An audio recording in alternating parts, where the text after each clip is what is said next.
semua umat Tuhan yang ada di muka bumi memperingati hari kepenuhan Roh Kudus. Mari kita baca di dalam Kisah Para Rasul 2. Kisah Para Rasul 2 ayatnya yang pertama kita baca sampai dengan ayatnya yang keempat. Saya hanya berdoa kepada Tuhan kita Yesus Kristus supaya jemaat Tuhan jangan tangkap dengan akal, tapi minta Roh Tuhan sendiri yang memberikan pengertian kita, menyadari kita supaya kita tahu ya ini semuanya. Mari semua sudah dapat Kisah Para Rasul 2 ayatnya yang pertama, Pentakosta. Ketika tiba hari Pentakosta, semua orang percaya berkumpul di satu tempat. Tiba-tiba turunlah dari langit suatu bunyi seperti tiupan angin keras yang memenuhi seluruh rumah di mana mereka duduk. Dan tampaklah kepada mereka lidah-lidah seperti nyala api yang bertebaran dan hinggap pada mereka masing-masing. 4 sama-sama jemaat 1, 2, 3. Maka penuhlah mereka dengan Roh Kudus. Lalu mereka mulai berkata-kata dalam bahasa-bahasa lain seperti yang diberikan oleh Roh itu kepada mereka untuk apa? Mengatakannya. Nah, Bapak Ibu yang dikasihi Tuhan, pagi hari ini kita semua umat Tuhan kita tahu mereka datang ke rumah Tuhan untuk apa? Mau melakukan apa yang Tuhan perintahkan. Karena kita tahu sebelumnya pada waktu Tuhan Yesus hari Kamis yang lalu dia naik ke surga, dan pada waktu dia naik ke surga, pada waktu itu murid-murid gelisah, bingung. Tuhan Yesus sudah naik ke surga, siapa yang menolong kita lagi?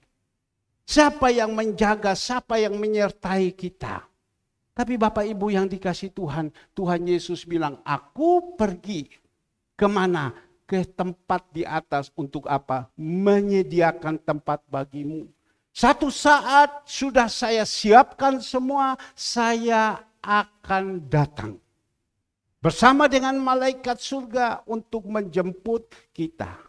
Kalau kita siap dijemput seperti gembala memilih kambing dan domba. Kambing itu di bagian kiri, domba itu di bagian kanan. Tapi kalau kita ini adalah domba-domba, percaya kita akan sama-sama terangkat bersama dengan malaikat surga dan masuk di dalam pesta anak domba Allah. Nah, Bapak Ibu yang dikasihi Tuhan, tapi Tuhan berkata pada waktu murid-murid itu gelisah, Tuhan bilang sudah jangan kamu gelisah, jangan kamu takut, jangan kamu bingung, aku akan kirimkan penolong datang kepada kamu. Siapa penolong itu? Adalah Roh Kudus. Sekali lagi, siapakah penolong itu? Adalah Roh Kudus. Dan sebelumnya Tuhan sudah berbicara kepada murid-murid, ya. Nanti kamu akan datang, ya. Kamu tunggu saya di kamar roteng. Benar. Pada waktu Tuhan Yesus sudah pergi naik ke surga, mereka itu berpuasa. Berpuasa selama 40 hari, 40 malam mereka berpuasa. Dan sesudah itu mereka tahu pada waktunya. Dikatakan di dalam ayatnya yang pertama, Kisah Para Rasul 2 ayat pertama. Ketika tiba hari Pentakosta, semua orang percaya berkumpul di satu tempat. Semua orang percaya berkumpul di satu tempat. Seperti pagi hari ini. Ini adalah umat-umat Tuhan yang percaya kepada Tuhan. Mereka datang berkumpul di satu tempat untuk apa? Beribadah. Ya. Mereka datang. Orang yang percaya. Kalau orang yang tidak percaya, mereka tidak mau datang. Tapi kalau orang yang percaya, kita bersyukur, dia datang. Untuk apa? Minta apa yang Tuhan sudah janjikan. Dan kita melihat pada waktu mereka datang, ada 11 murid datang, mereka kumpul dengan apa? Dengan hati yang sungguh-sungguh. Mereka beribadah dengan sungguh-sungguh. Orang yang beribadah dengan sungguh-sungguh dia mendapatkannya. Tapi orang yang beribadah dengan tidak sungguh-sungguh dia tidak akan mendapatkannya. Orang yang mau mendengarkan firman Tuhan dengan sungguh-sungguh, dia akan mendapatkannya. Orang yang tidak mau mendengar dengan firman Tuhan dengan sungguh-sungguh, dia tidak akan dapat apa-apa. Dia datang dan dengan pulang kosong. Tapi pagi hari ini, murid-murid yang 11 ini, mereka datang dengan sungguh-sungguh. Mereka datang. Bukan hanya datang saja di situ jagongan, makan-makan dan lain-lain, tidak. Mereka datang memuji, memuliakan Tuhan, memuji, memuliakan Tuhan dengan sungguh-sungguh. Apa yang dikatakan di dalam ayatnya yang kedua? Dikatakan di dalam ayatnya yang kedua, tiba-tiba turunlah dari langit suatu bunyi yang seperti tiupan angin keras yang memenuhi seluruh rumah di mana mereka duduk. Tiba-tiba ada tiupan angin. Tiba-tiba ada suara yang berbicara kepada mereka. Tiba-tiba, ya, turunlah dari langit suatu bunyi seperti tiupan angin keras yang memenuhi seluruh rumah itu. Tiba-tiba. Kita harus percaya dulu. Kalau kita ada roh Tuhan di dalam kehidupan kita, pada waktu kita memuji, memuliakan nama Tuhan, tiba-tiba itu ada suara datang. Engkau lakukan ini, engkau lakukan ini. Tapi kalau suara yang datang itu jahat, jangan kau dengar firman-Nya ya. Kamu lihat orang ini, dia begini sama kamu, dia begini sama kamu, dia begini sama kamu. Itu setan. Tapi kalau di situ disuruh sama kita, berbuatlah yang baik, berbuatlah yang baik, berbuatlah yang baik. Itu adalah Tuhan. Kalau Tuhan melakukan itu semua yang baik. Tapi kalau setan melakukan itu semua itu yang jahat. Kedagingan-kedagingan yang ada. Tapi kita tidak boleh ikut itu setan. Tidak boleh ikut kegelapan. Kalau kita ikut setan atau kita ikut kegelapan, tahap di situ roh Tuhan sudah tidak ada kepada kita. Camkan baik-baik. Beberapa saat yang lalu, pada waktu itu, saya tugaskan kepada satu panti.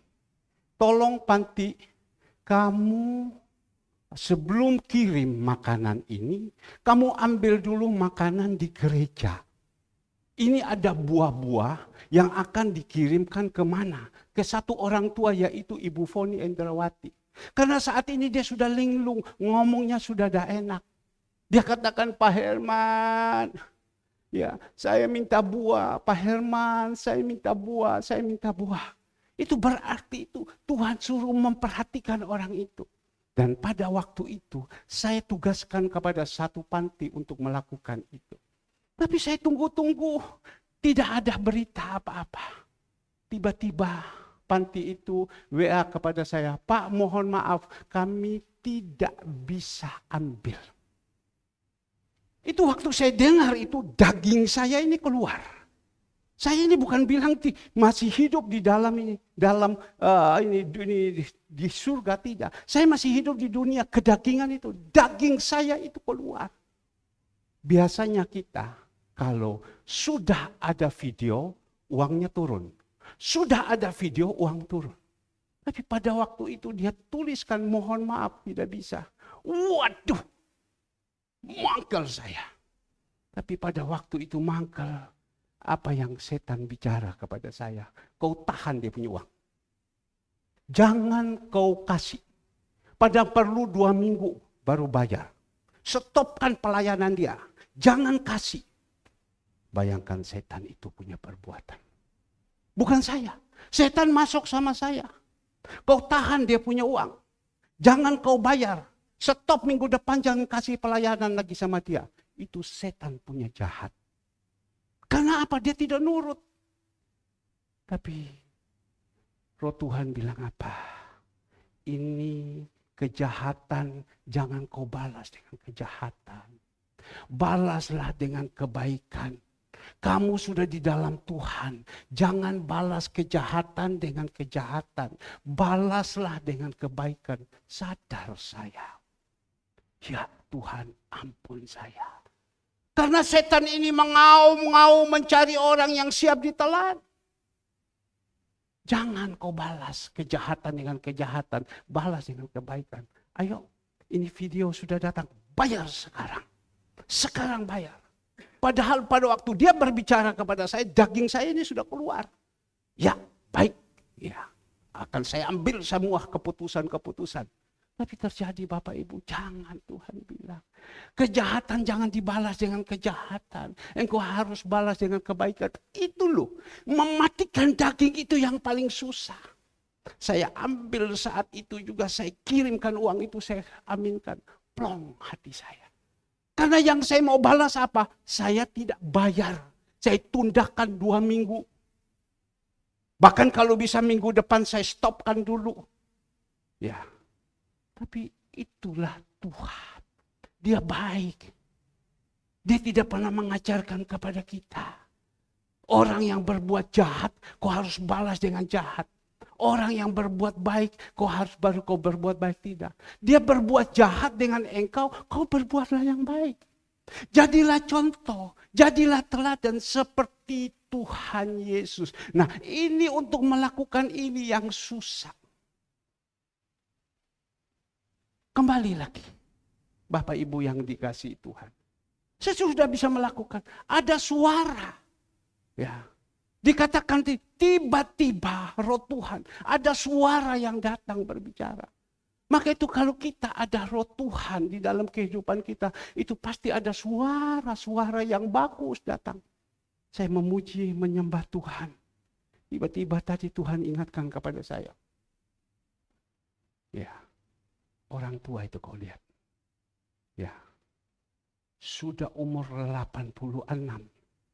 Dia di rumah seorang diri. Tidak ada yang urus masak dia. Tidak ada yang ini. Tidak ada yang ini. Bahkan tadi pagi saya tanya sama dia. Bagaimana? Kamu di rumah makan?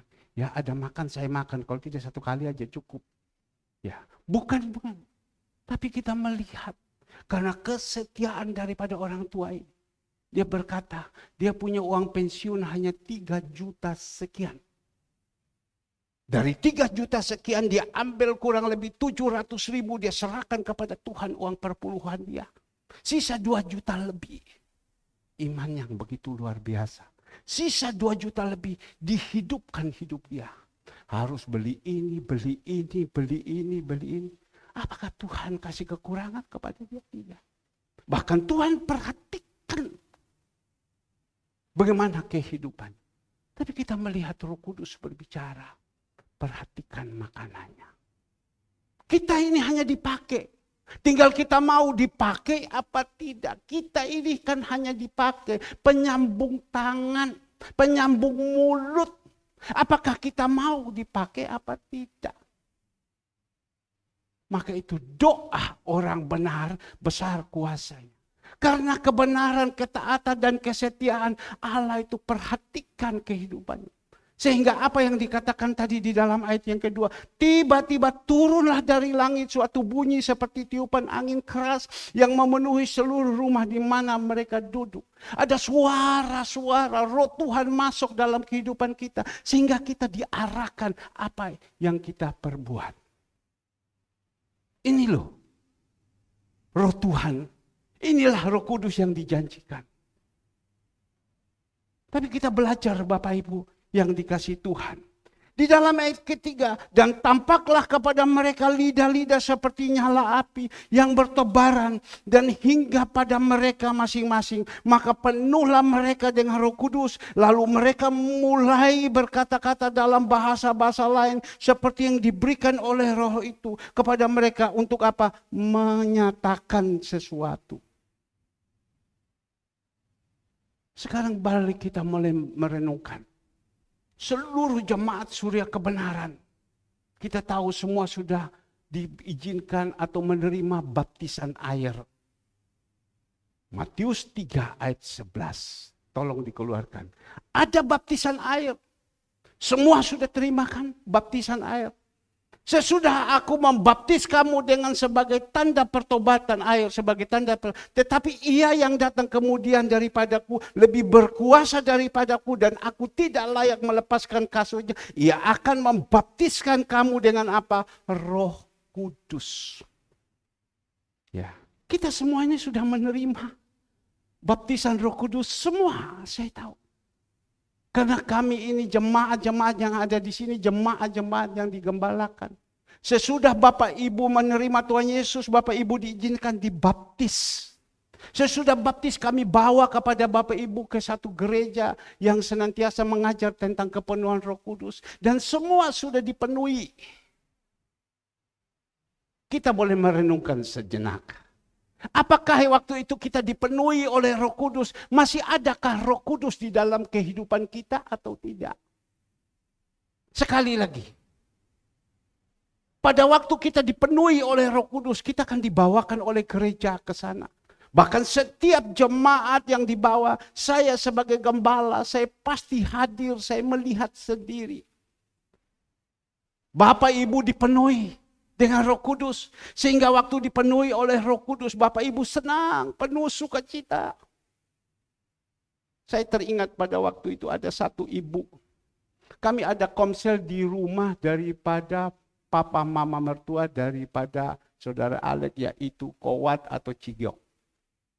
Mereka itu adalah anggota komsel yang ada di situ. Dan pada waktu itu kita sedang komsel, tiba-tiba ibu ini habis dibaptis, dia diantarkan kepenuhan Roh Kudus.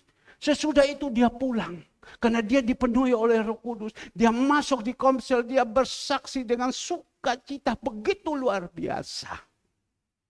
Tapi sekarang, apakah masih ada Roh Kudus di dalam orang itu? Dia sudah tidak ada. Dan kami sudah tidak pernah tahu dia ada di mana. Apakah masih ada Roh Kudus di dalam kehidupan mereka? Ini yang perlu kita tanya. Dan sekarang kita jemaat-jemaat Tuhan yang ada di sini. Apakah masih ada Roh Kudus yang ada di dalam kehidupan kita? Atau Roh Kudus sudah pergi? Sudah tidak ada di dalam kehidupan kita lagi? Coba kita merenungkan. Memang firman Tuhan ajarkan kepenuhan Roh Kudus, kepenuhan Roh Kudus. Tetapi kita ini jemaat-jemaat ini adalah jemaat-jemaat kawakan. Jemaat-jemaat yang sudah penuh dengan firman Tuhan. Apakah masih ada Roh Kudus di dalam kehidupan kita apa tidak? Karena dia katakan, ia akan membaptis kamu dengan Roh Kudus dan dengan api. Api itu apa? Api persoalan. Masalah. Kalau sudah ada Roh Kudus di dalam kehidupan kita, maka ada di situ persoalan-persoalan yang diizinkan kita menghadapi semua. Kita tidak usah lari kemana-mana, kita lihat Tuhan Yesus. Tuhan Yesus pada waktu itu di Sungai Yordan, diizinkan dia dibaptis oleh Yohanes Pembaptis. Pada waktu Tuhan Yesus dibaptis, dia bangkit. Apa yang dikatakan? Inilah anakku yang kukasihi, kepadanya lah aku berkenan. Roh Tuhan ada di dalam hidupnya. Sesudah itu roh Tuhan ada di dalam hidupnya. Tuhan Yesus masih seperti kita manusia, 100% manusia. Masih bisa ngantuk, masih bisa lapar, masih bisa sakit perut, masih permisi bisa buang air kecil. Masih 100%. Tapi Allah izinkan dia apa? Masuk di padang gurun selama 40 hari, 40 malam. Itu persoalan yang dia harus hadapi. Selama 40 hari, 40 malam dia tidak makan, tidak minum. Di situ dia diproses. Di situ dia diproses. Tapi kita melihat, karena ada Roh Kudus di situ, dia mampu menghadapi semua. Gangguan-gangguan iblis, tantangan-tantangan yang ada. Dia mampu. Karena apa? Ada Roh Kudus. Bagaimana kita jemaat Tuhan? Kalau kita saat ini sudah menghadapi, sudah penuh dengan Roh Kudus, menghadapi masalah-masalah, masihkah kita mampu apa tidak? Kalau kita sudah mengiringi Tuhan, ketemu masalah-masalah, masih kita bisa mengucap syukur apa tidak? Nah, ini yang paling penting. Saya sebagai gembala, saya hanya mengingatkan kepada Bapak Ibu. Saya tidak berbicara dengan kehebatannya, berkatnya, dan lain-lain. Tetapi yang saat ini perlu dulu kita tahu. Kita boleh merenungkan, masih ada Roh Kudus apa tidak? Kalau orang yang masih ada Roh Kudus, Bapak Ibu, dia menghadapi tantangan apapun, dia bisa mengucap syukur dari mulut. Sekali lagi. Kalau masih ada Roh Kudus di dalam hidupnya, seperti Tuhan Yesus, ya, apapun tantangan yang dihadapi, dia bisa mengucap syukur. Terima kasih Tuhan, ini berkat yang Kau berikan kepada saya.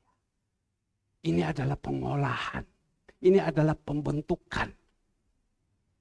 Maka itu penting sekali. Roh Tuhan itu ada kepada kita. Kadang saya melihat anak-anak Tuhan, sedikit coba digosok aja sedikit, mukanya sudah seperti kates yang sudah tidak laku di pasar 3 minggu. Seperti kates. Aduh, saya bilang, inikah anak Tuhan? Ini yang dikatakan pengkhotbah? Ini yang dikatakan dapur? Yang senantiasa terus shalom. Bapak Ibu yang dikasihi Tuhan. Hari ini, hari Kamis, tanggal sekian, kami dipercayakan lagi untuk memperhatikan orang-orang lemah dengan kata-kata yang bagus. Tapi pada waktu kita lemparkan masalah itu, masihkah bisa ucap syukur? Mukanya masih bisa terang? Atau diizinkan persoalan-persoalan masalah, kita masih kuat? Seperti apa yang disampaikan di dalam doa malam oleh saudara Ivon. Galatia 62, Mazmur 62 ayatnya yang kedua. Coba dikeluarkan. Mazmur 62 ayatnya yang kedua. Untuk pemimpinan biduan menurut Yedutun, Mazmur Daud. Hanya dekat Allah saja aku tenang, daripadanya keselamatan. Yang kedua dikatakan di sini, ya, hanya dialah gunung batuku, keselamatanku, kota bentengku, aku tidak akan goyah. Hanya kita dekat Allah saja. Kalau ada Roh Kudus, kita tidak akan goyah menghadapi apapun persoalan masalah. Ini yang Tuhan mau. Saya minta Bapak Ibu, pagi ini jangan tegang, santai-santai saja. Ini adalah satu pelajaran yang baik dari Tuhan untuk kita. Untuk menghadapi hidup yang ke depan ini. Ya, sekali lagi, santai-santai saja Bapak Ibu. Minta Tuhan, Roh Kudus tolong hati saya. Supaya saya bisa menerima semuanya. Ini adalah satu pelajaran yang baik. Ini adalah nasihat-nasihat yang baik. Apakah kita ini masih ada Roh Kudus apa tidak dalam kehidupan kita ini? Ya. Coba kita merenungkan. Seperti Tuhan Yesus waktu dia penuh Roh Kudus, dia mampu menghadapi semua. Seperti tokoh-tokoh dalam Alkitab, mereka dipenuhi oleh Roh Kudus, dia mampu menghadapi semua. Saya tidak perlu berbicara lagi, ceritakan tentang Daniel, tentang Yusuf, tentang Rasul Paulus dan lain-lain. Tentang Petrus waktu dia dipenuhi oleh Roh Kudus. Tapi yang berbicara sekarang kembali lagi, firman kita ini kita adalah Petrus. Apakah masih ada Roh Kudus atau Roh Kudusnya sudah keluar? Kalau Roh Kudus sudah keluar daripada Bapak Ibu yang dikasih Tuhan, ya saya tidak menakut-nakuti. Hanya satu, minta bertobat. Tuhan ampuni saya. Ini Roh Tuhan ini sudah keluar. Karena yang kalau sudah keluar, yang datang itu 7 sampai 8.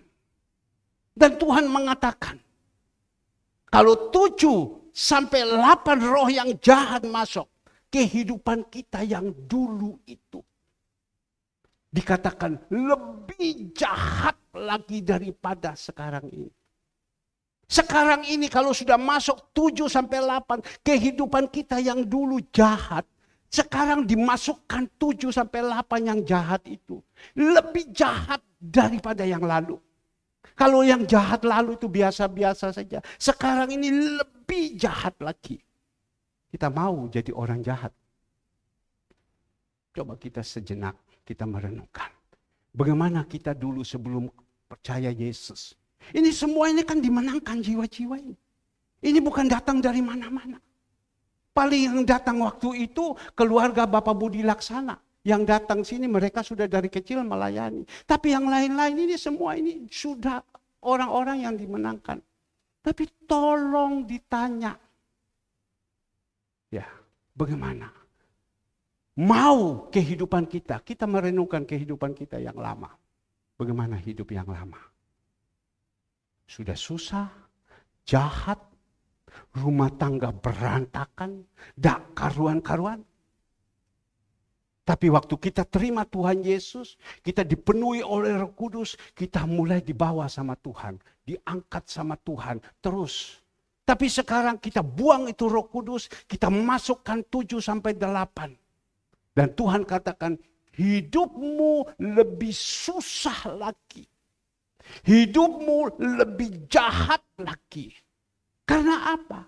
Kalau bukan roh Tuhan ada dalam kehidupan kita, kita kan pasti lebih jahat lagi.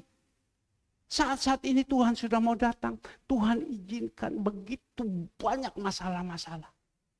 Tapi kalau kita tidak kuat menghadapi ini, bagaimana? Maka itu butuh sekali. Sebelum kita lanjut Bapak Ibu, kita perlu renungkan. Baik-baik. Saya tadi keluar, saya telepon. Karena Roh Kudus ingatkan saya. Ingatkan apa? Beberapa hari Senin, saya pergi ke Batu. Pada waktu saya pergi ke Batu, saya bersama dengan satu ibu. Dia punya pendidikan bagian sipil S2. Wakil dekan dari universitas yang ternama di Surabaya. Ada 2 universitas, dia wakil. Dan dia pintar sekali.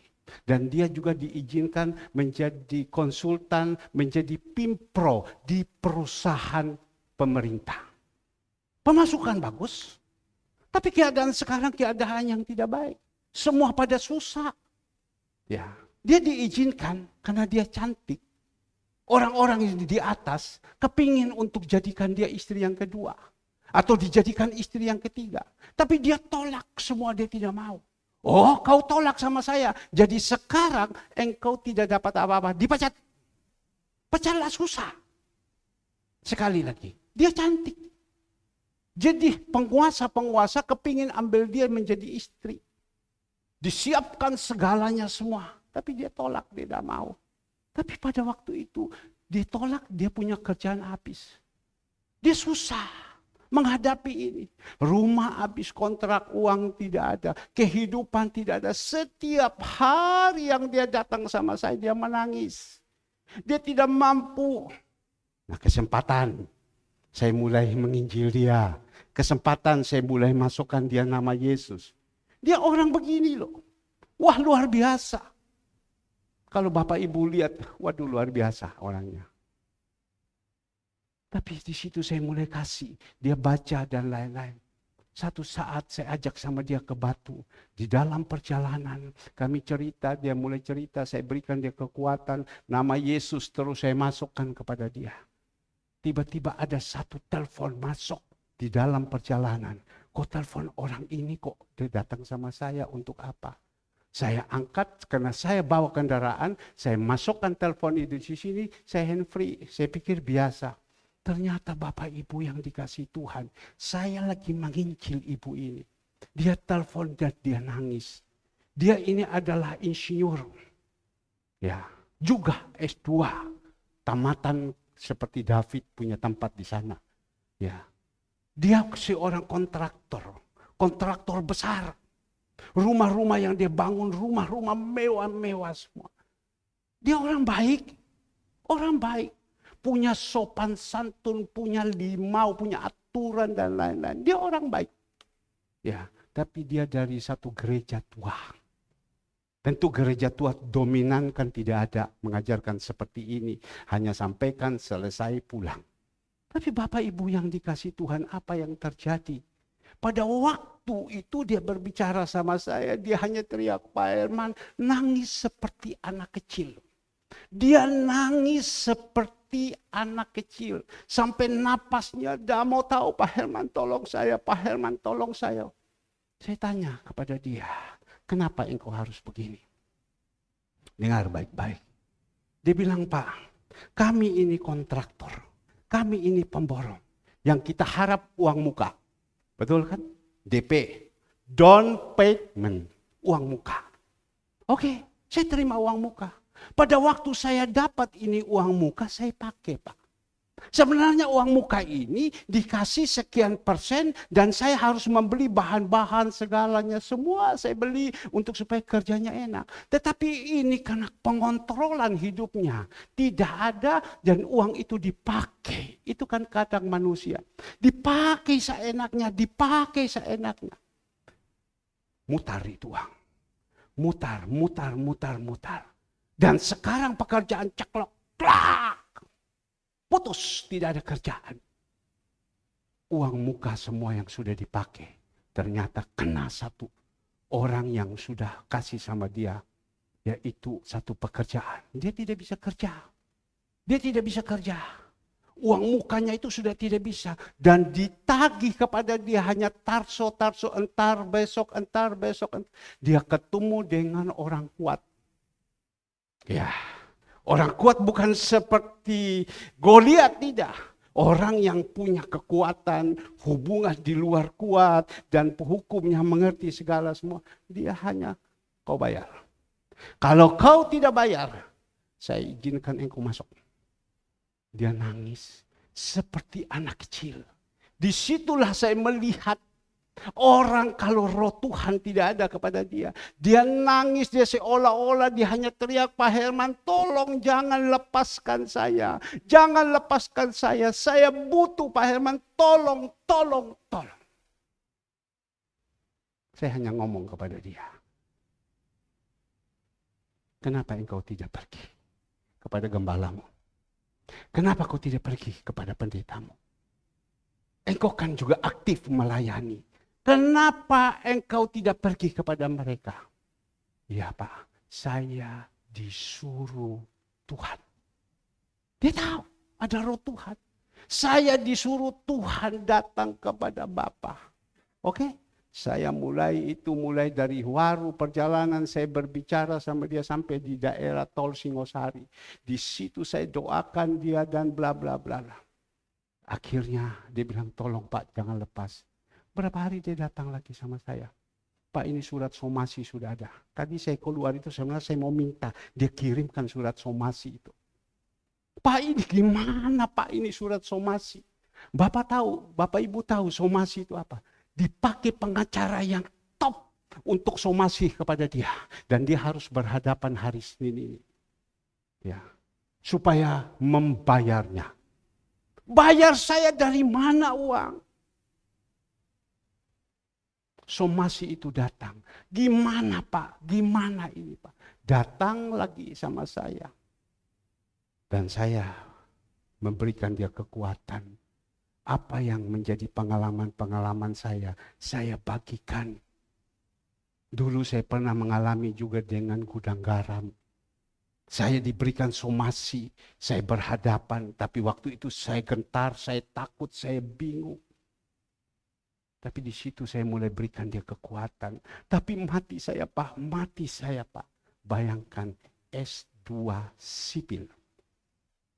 Jadi orang sekarang bukan bilang pintar, dia hebat. Tidak. Kalau tidak ada roh Tuhan di dalam hidupnya, dia tidak akan mampu. Sehingga apa yang dia katakan, tolong Pak. Tadi saya duduk sini, tiba-tiba Roh Kudus ingatkan kepada saya telepon dan dia sudah bel kembali. Tapi saya bel, dia tidak buka HP-nya. Dia sudah bel kembali. Kenapa Pak? Ada apa? Nanti saya calling lagi. Saya tidak balas. Karena apa? Saya mau minta itu surat itu kirimkan kepada saya supaya saya memberitahukan kepada kita jemaat ini. Supaya apa? Yang dikatakan Rasul Paulus, nasihat terakhir. Ini berupa nasihat. Kita jadi anak-anak Tuhan, kita harus hati-hati. Yang paling penting dulu ada Roh Kudus dalam hidup kita. Tapi yang penting kalau kita ada Roh Kudus, kita harus hati-hati melakukan ini. Jangan sampai salah. Sebab kalau sampai salah, kita menghadapi ini, kita tidak kuat, kita hancur berantakan, seluruhnya hancur.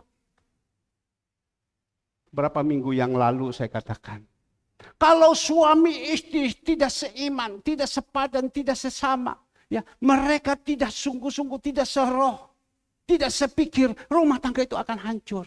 Kalau sudah hancur gimana ini anak-anak? Maka itu mari kita cari orang yang cocok. Pikirannya cocok, hatinya cocok semua. Sehingga pernah persoalan masalah kita bisa sama-sama orang bilang sanggang, tukar pikiran. Nah inilah Bapak Ibu yang dikasihi Tuhan. Kadang kita itu sampaikan. Kadang orang itu kalau tidak belum merasakan, mereka acuh tak acuh, mereka tidak mau terima. Tapi ini adalah satu nasihat, ini adalah satu teguran. Ini adalah satu nasihat, satu teguran. Supaya ini warning untuk kita. Kita perlu hati-hati. Banyak orang mengatakan begini. Pak, saya mendapatkan proyek ini. Ya, saya mau tender. Ini ada kemarin saya berbicara. Menang kamu tender. Wah, lagi di apa namanya? Apa? Lagi apa? Hah? Lagi disanggah. Anggaran besar. 78 sampai 9 miliar. Ya. Kalau seumpama turun anggaran 9 miliar, 20% uang muka. Berapa? 1,8 miliar. Diterima 1,8 miliar. Dia terima ini, dia tidak tahu bahwa ini uang muka ini untuk bekerja. Dia berpikir dia dapat bilang kalau saya dapat ini uang muka, saya mau ke sini, saya mau ke sini, saya ke Hei, itu uangnya proyek pemerintah, uangnya orang, bukan uangnya kita. Itu sekarang ini. Maka itu perlu sekali ada orang, pemimpin seperti Rasul Paulus yang senantiasa menasihatkan kepada jemaat-jemaat yang ada di Korintus, yang ada di Galati, yang ada di Efesus, memberikan nasihat supaya kita tahu. Tapi kalau kita bisa menerima itu bagus. Sehingga ada bahasa Mandarin bilang kita bisa xiaoxin. Xiaoxin itu kalau kita tidak tahu, tanya Li Xian di belakang. Xian, apa arti xiaoxin? Dia sekolah lama di Taiwan. Xiaoxin itu hati-hati. Ya. Maka itu perlu sekali. Kehidupan kita ini. Ada hubungan baik sekali dengan Tuhan. Sebab kalau kita tidak ada hubungan baik dengan Tuhan, Bapak Ibu. Seperti tadi jambu itu. Saya melihat. Pada satu saat, saya panggil tukang kebun dari Sanglida datang ke sini. Pak, tolong bersihkan kebun-kebun ini. Semua carang-carang kelapa itu bersihkan semua. Oke, dia datang, dia bawa satu orang. Mereka kerja orang dua bersih. Tapi dia tahu. Ini jambu Bapak Ibu, carang-carangnya dipotong semua sama dia. Jadi jambu ini jadi gundul. Ngomelnya Ibu Gembala. Tanam dak ikut tanam, waktu dipotong ngomel. Tanam dak ikut tanam, tuanya dia ikut periksa. Gitu. Ngomel Ibu Gembala. Panggil tukang kebun seperti begini. Lihat itu jambu gundul semua. Aduh kasihan. Tengah malam pun juga bangun dia ngomel. Tapi saya diam. Saya berpikir ya sudah. Cuma saya ketemu ini tukang kebun. Saya bilang kamu dimarahi ibu. Pohon jambu itu bok gunduli. Pak, carangnya harus dipotong dulu Pak. Biar carang yang baru. Ya sudah. Tunggu. Pas waktunya. Buat dia sekarang. Ratusan, bukan ratus. Mungkin ribuan biji. Ribuan biji. Saya tidak omong ratusan ribu dah. Ribuan biji. Itu carang yang masih kecil-kecil. Gantong semua Pak. Sampai jatuh itu buah yang begitu banyak. Satu saat saya melihat. Saya buka ini karena kalong datang makan. Saya pasang jaring, saya buka. Kok ada satu carang tadi. Tolong fotonya. Tolong. Ada satu carang yang jatuh. Kok buahnya begitu banyak. Roh Kudus hanya ingatkan saya. Ini loh. Pokok dan carang. Ya. Kalau sudah tumbuh bagus. Ya, itu carang. Tapi carangnya juga harus besar, harus kuat. Dia sudah betul-betul carang harus besar, harus kuat. Kalau tidak ada buah-buah yang ada, pasti putus. Pasti putus. Putus. Benar, saya melihat di sini. kita melihat ini. Tidak usah banyak, ini kita melihat. Agus dah kuat pikul ini. Tuhan hanya kasih ingat kepada saya, kamu lihat ini. Ada carang, buah terlalu banyak, berbahaya sekali. Putus dengan apa? Putus dengan pokoknya, putus dengan Tuhan Yesusnya. Sekarang dia hanya seorang diri saja. Tadi pagi saya melihat carang ini, buah ini. Ya buah dipakai untuk jus. Untuk jus, apa? Apel, tomat, wortel, ditambah 1 biji untuk jus. Tadi pagi lagi putus lagi. Saya hanya berpikir, orang kalau tidak ada hubungan baik dengan Tuhan, ya itu carang tidak akan kuat. Buah banyak dijatuh. Sama juga kita. Kalau tidak ada Roh Kudus di dalam kehidupan kita, tidak ada hubungan baik dengan Tuhan, waktu kita menerima, bukan berkat, menerima sesuatu, ya kita tidak kuat, kita bisa jatuh. Jatuhnya apa? Seperti yang dikatakan Salomo, ya Bapa, jangan engkau izinkan saya kaya. Kalau saya kaya, saya jadi sombong. Jangan kau kasih sama saya terlalu miskin juga. Kalau kau kasih saya miskin, nanti saya itu dihina orang. Biasa-biasa saja. Yang penting hari ini bisa makan, bisa minum, cukup. Kasih sudah. Tapi kalau sudah waktunya engkau kasih, naik di atas boleh. Tapi kalau belum, jangan, daripada jatuh putus ini. Kembali lagi Bapak Ibu yang dikasih Tuhan. Kita renungkan baik-baik. Apa yang Tuhan ajarkan. Seperti orang ini. Dia minta sama saya hari Senin. Pak, tolong Pak, dampingi saya. Saya takut menghadapi pengacara ini. Dia sudah somasi. Mana saya bilang, loh ini kan saya tahu orang ini. Bukan saya bilang ahli kasus, tidak. Tapi saya tahu. Saya tahu. Kenapa tahu? Orang yang di atas punya anak buah ini. Yang orang di atas itu masih ada bau-bau keluarga. Oh ini, saya tahu. Ya, Pak bisa bantu Pak, Pak bisa bantu Pak. Ya, saya hanya berpikir, senang lu senang. Ya, susah lu bawa sama saya. Kembali lagi, saya hanya berpikir, senang kamu senang, susah kau bawa sama saya. Tetapi ada Galatia 6 ayat 9. Galatia 6 ayat 9, jangan jemu-jemu. Kita harus berbuat baik. Berbuat saja yang baik. Berbuat saja yang baik. Kalau dengan ada macam begitu, kita perlu nasihati dia. Kita boleh tegur dia. Sampai apa yang dia katakan, kapok Pak, tidak berani lagi. Saya punya mama mertua, dia punya papa mama udah ada. Saya punya papa mertua sakit-sakitan. Dengar ini pingsan Pak. Saya punya mama mertua juga sakit-sakitan. Dengar ini pingsan Pak. Tolong Pak, bagaimana Pak? Geret semua itu. Tahu geret? Narik semua itu. Sebab yang dia berhadapan orang kuat. Tapi kembali lagi, kita tidak berbicara kuat dan hebat.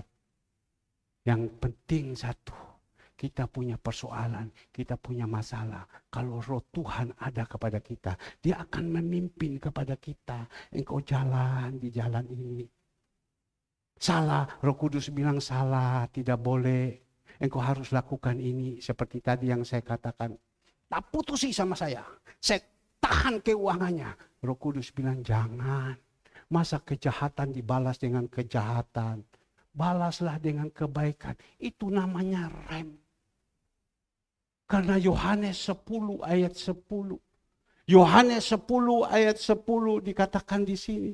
Pencuri datang hanya untuk mencuri dan membunuh dan membinasakan. Siapa pencuri itu adalah kegelapan. Dia hanya datang membinasakan kita, hanya menghancurkan kehidupan kita. Tetapi dikatakan aku datang supaya mereka mempunyai hidup dan mempunyai dalam segala kelimpahan. Maka itu Yesus itu senantiasa mengajarkan kepada kita. Bapak Ibu yang dikasihi Tuhan, Tuhan itu baik, Tuhan itu penuh kasih. Ya. Saya cerita lagi, saksi lagi. Saksi banyak, tidak apa-apa sudah. Ya, ini dapur. Sudah 1 tahun 6 bulan. Tuhan pakaikan kita untuk dapur-dapur bekerja. Pakai dapur-dapur bekerja. 1 tahun 6 bulan. Ya, 1 tahun 6 bulan. Menikmati dapur semua, apa yang menjadi kerjaan-kerjaan semua bagus. Semua lancar, karena itu adalah proyeknya Tuhan. Tapi Bapak Ibu, beberapa saat yang lalu, saya didatangi 2 orang. Saya sudah cerita, saya didatangi 2 orang. Ini orang dekat saya. Karena apa? Anaknya susah. Orang sekarang ini kan hidup susah. Anaknya susah. Susahnya apa? Kerjaannya semua banyak berantakan. Jadi tidak tahu mau kerja apa. Orang tua melihat anaknya susah. Orang tua ini kan tidak mentolok. Orang tua itu datang kepada saya. Pak, ini mohon maaf. Itu hati. Ya. Bapak setiap hari memberikan makan ke panti asuhan. Dan dia tahu semua bagaimana. Sekarang saya minta supaya itu pekerjaan yang ada semua serahkan kepada saya. Coba lihat. Kalau saya tidak ada Roh Kudus dalam hidup saya tidak punya kuasa, saya jatuh. Sebab yang datang sama saya ini orang atasnya saya. Saya minta. Ya. Semua kerjaan itu. Mulai hari Sabtu, seluruhnya yang ada saya kerja dan saya profesional, saya tanggung jawab. Ya. Keuangan boleh dibayar seminggu, keuangan boleh dibayar 2 minggu, keuangan boleh dibayar 1 bulan. Sebab orang tuanya mampu. Tapi dia mau memberikan kerjaan kepada anaknya. Ya, biar keuangan ini saya tunjang. Tapi apa yang saya katakan, tidak bisa. Ini pekerjaan, ini adalah pekerjaan Tuhan yang ada di gereja. Kita harus kasih jadi berkat. Jemaat-jemaat Tuhan juga bisa bekerja, mereka juga semangat dan lain-lain. Tidak bisa. Ya tapi dia katakan, tetapi kan kamu tahu ini siapamu. Kau harus juga perhatikan. Dia kasih ayat, bukan tidak. Kisah 1 ayat 8. Ya. Kalau Roh Kudus sudah ada di dalam hidup kamu, engkau juga harus jadi berkat. Berkat kemana? Yerusalem, engkau juga harus jadi berkat Yerusalem. Dia berbicara Yerusalem. Ini siapa? Kau harus tahu. Tapi di situ saya tolak. Tidak bisa. Marah. Nama kan? Orang kalau sudah tolak kan pasti marah. Marah. 3-4 hari datang lagi. 3 orang yang datang.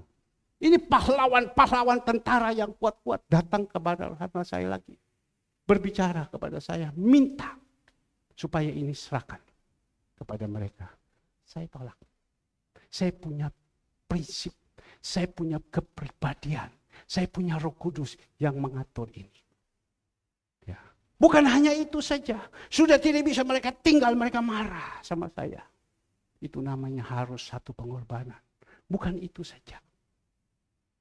Gangguan-gangguan yang harus saya hadapi. Orang ini yang dulu hebat, punya kedudukan, konsultan dan lain-lain karena hidup susah. Dia bilang, "Om, mari saya kerja ini, Om. Mari saya kerja ini." Ya, saya kerja.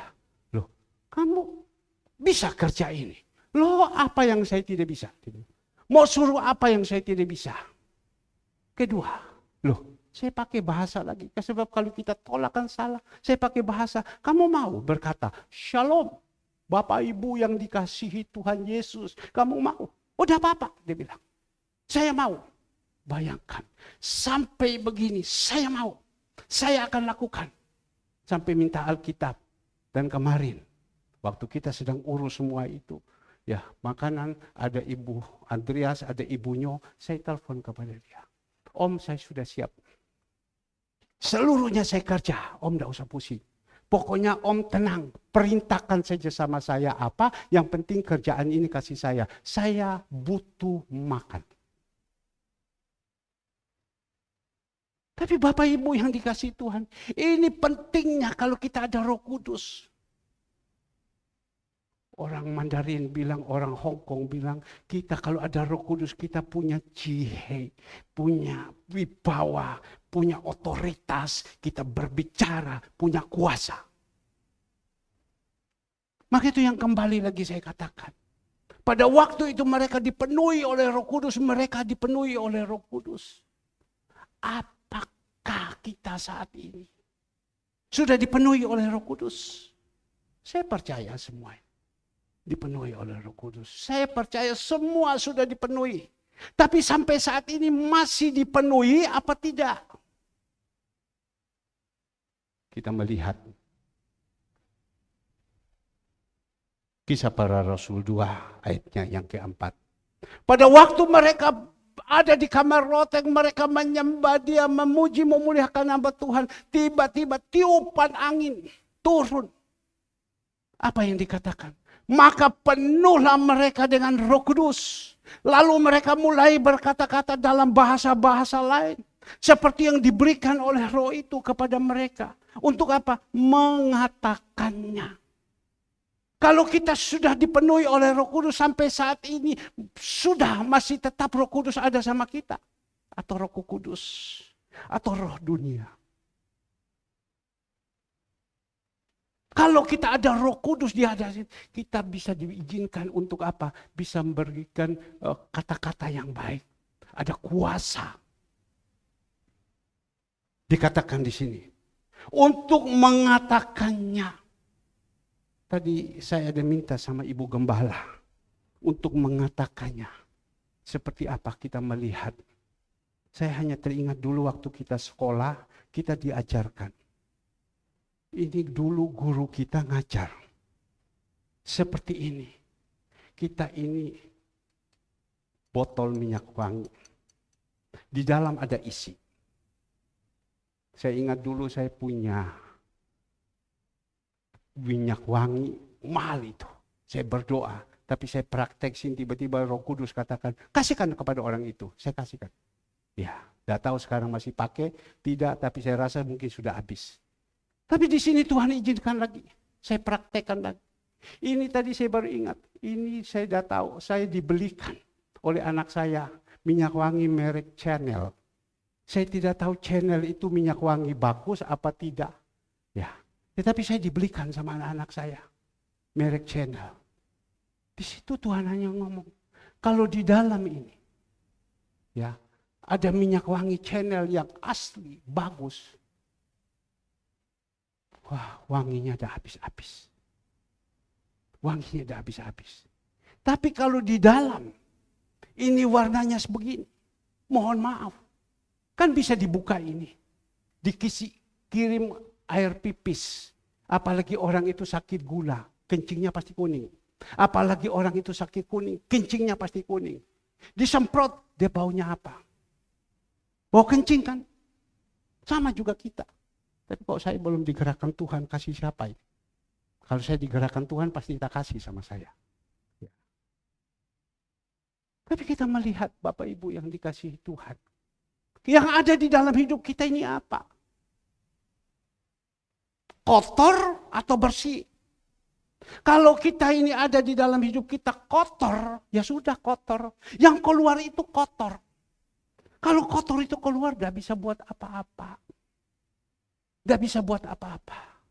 Dan tidak bisa menjadi berkat. Tapi kalau yang ada di dalam kehidupan kita itu bersih.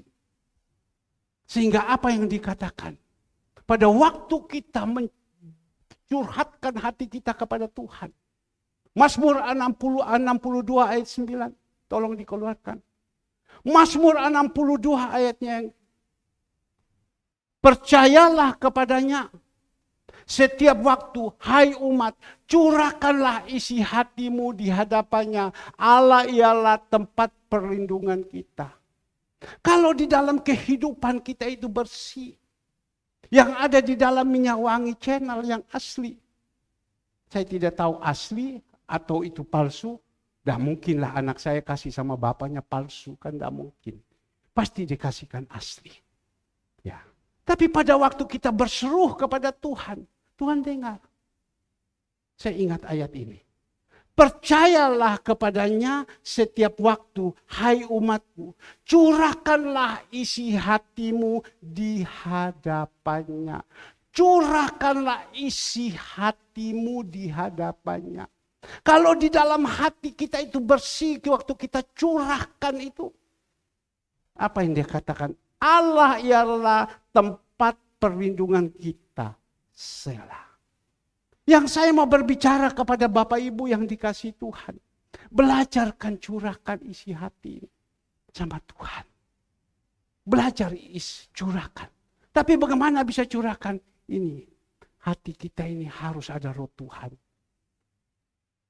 Sebelum kita akhiri, saya minta kepada Bapak Ibu, apakah saat ini masih ada roh Tuhan di dalam hidup Bapak Ibu?